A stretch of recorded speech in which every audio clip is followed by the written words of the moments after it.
नमस्कार दोस्तों, welcome back to CBSE defenders. मैं हूं पीयूष ठाकुर। आज हम समझेंगे कि यूएसए जनरली वेस्ट एशिया में स्टेबिलिटी चाहता है या इनस्टेबिलिटी। हालांकि यूएसए कहीं पर भी स्टेबिलिटी नहीं चाहता, लेकिन फिर भी समझते हैं हम इस बात को। ऑफिशियल लाइन वर्सेस रियलिटी पहला पॉइंट है। पहला पॉइंट क्या बोलता है? ऑफिशियल लाइन तो यही बोलती है कि जनरली यूएसए वेस्ट एशिया में स्टेबिलिटी चाहता है। ऐसा क्यों? बिकॉज वो दिखाना चाहता है इस बात को। लेकिन रियलिटी क्या है? रियलिटी ये है वो वहाँ पर ऐसा रेजीम एस्टेब्लिश करना चाहता है जो कि यूएसए को समर्थन दे, जो कि यूएसए की पॉलिसीज को समर्थन दे, जो कि यूएसए की बात को माने, जो कि इजराइल को सपोर्ट करे। तो ये था पहला पॉइंट।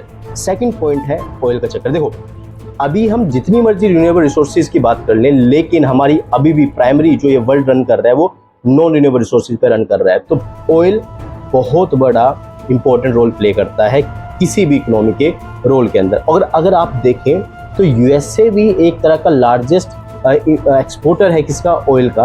और जनरली वेस्ट एशिया की लार्जेस्ट इंपोर्टर है ऑयल का। तो जनरली अगर उसे ऑयल की सप्लाई को कंट्रोल करना है तो वेस्ट एशिया को कंट्रोल उसे करना पड़ेगा। थर्ड जो मेन रीजन है वो है इजराइल की सिक्योरिटी।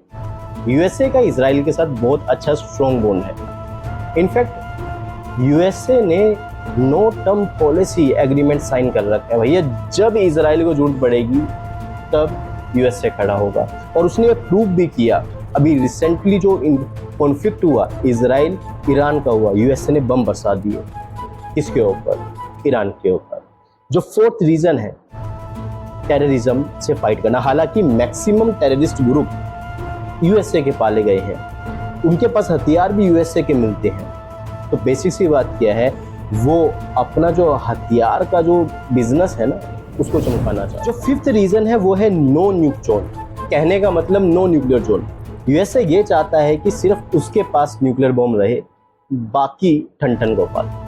असली में यूएसए के पास अगर न्यूक्लियर बम रहेंगे, वैसे तो रशिया के पास भी है, नॉर्थ कोरिया जैसे छोटे से देश के पास भी है, वो चाहता है और न्यूक्लियर प्रोलिफरेशन ना हो ताकि वही सुपर पावर बना रहे। ठीक है ना? अगर ईरान के पास भी न्यूक्लियर बम आ जाता है तो इंस्टेबिलिटी आ जाएगी वेस्ट एशिया के अंदर। और जनरली सिंपल सी बात क्या है कि जो यूएसए है वो अपने आप को सुपर पावर नहीं कह पाएगा।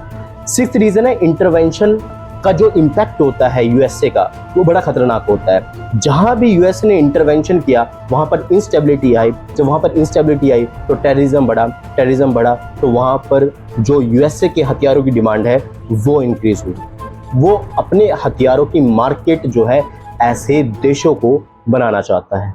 नेक्स्ट इज डिक्टेटर का सपोर्ट। असली में यूएसए ने बहुत जगह पर, एग्जांपल है पाकिस्तान, डिक्टेटर्स को सपोर्ट किया है। सिंपल सी बात, ठीक ना? आर्मीज को सपोर्ट किया है। Pakistan is the real example जहां पर वो अपना जनरली एक्सपेरिमेंट करता है। अभी भी कई रिपोर्ट्स बोल रही हैं कि जो बॉम्बर, जो यूएसए के जो बॉम्बर विमान है वो पाकिस्तान के यहाँ से फ्लाई किए गए थे। Next is proxy Wars. कई बार यूएसए ने डिक्लेयर करी है प्रॉक्सी वॉर्स, नाम लेकर कि वहां पर न्यूक्लियर बम बनाए जा रहे हैं। यूएसए ने जनरली वो डिक्लेयर कर दी है। तो जनरली ये रीजंस हैं। आगे समझेंगे कि नाइन्थ रीजन क्या है।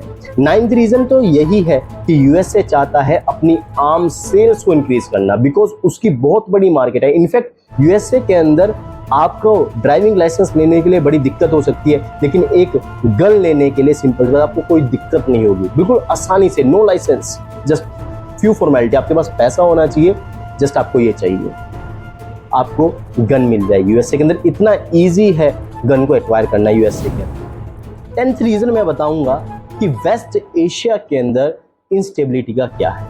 यूएसए की कंफ्यूजिंग पॉलिसीज। एक्चुअली में यूएसए की कोई पॉलिसीज है ही नहीं। यूएसए का जहां पर उसको अपना बेनिफिट दिखेगा तो वहां पर इंटरवेंशन करेगा। एग्जाम्पल के लिए सिंपल सी बात, पाकिस्तान और इंडिया के बीच में। एग्जाम्पल के लिए कश्मीर का मैटर। एग्जाम्पल के लिए इजराइल और ईरान कन्फ्लिक्ट। एग्जाम्पल के लिए सिंपल सी बात, वियतनाम वॉर। जहां जहां पर भी यूएसए ने अपना इंटरवेंशन किया है वहां पर कबाड़ा हुआ है। North Korea versus south Korea, USA वहां पर बहुत बड़ा रोल प्ले करता है। ठीक है ना?